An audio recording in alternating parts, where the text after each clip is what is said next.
അപ്പോൾ അവിടെ നിന്ന് കട്ട് ചെയ്തിട്ട് അടുത്തയിലേക്ക് പോവുകയാണെങ്കിൽ ആട് 3 മൂവി വരുന്നുണ്ട്. അപ്പോൾ അതിന്റെ കാര്യങ്ങൾ നടന്നുകൊണ്ടിരിക്കുകയാണ്. അതിൽ നിഖില വിമലയുടെ ഒരു ഐറ്റം ഡാൻസ് ഉണ്ട്, ചർച്ചാ വിഷയമായിട്ട് വരുന്നുണ്ട്. അതിലും ആള് ഒരു റിപ്പോർട്ടർ അതിനെക്കുറിച്ച് ചോദിക്കുന്നതും ആൾക്ക് അതിന് ഇഷ്ടമില്ലാത്ത രീതിയിൽ സംസാരിക്കുന്നതുമായിട്ടുള്ള കുറെ കാര്യങ്ങളൊക്കെ വന്നിട്ടുണ്ട്. അല്ല, ഐറ്റം ഡാൻസിന്റെ ഒരു ഇത് കേട്ടായിരുന്നു.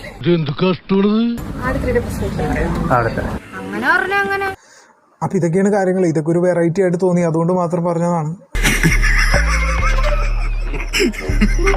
2026 വരാൻ പോകുന്ന സിനിമകൾ ഇനിയിപ്പോ ദൃശ്യത്തിന്റെ 3rd പാർട്ട് വരുന്നുണ്ട്, ആട് മൂവിയുടെ 3rd പാർട്ട് വരുന്നുണ്ട്, പിന്നെ കാട്ടാളൻ മൂവി വരുന്നുണ്ട്, ടിക്കറ്റാക്ക വരുന്നുണ്ട്, മഹേഷ് നാരായണന്റെ ഒരു ബിഗ് പ്രോജക്റ്റ് ആയിട്ടുള്ള പെട്രിയോട്ട്, നമ്മുടെ ലാലേട്ടൻ മമ്മൂട്ടി കോംബോ വരുന്നുണ്ട്.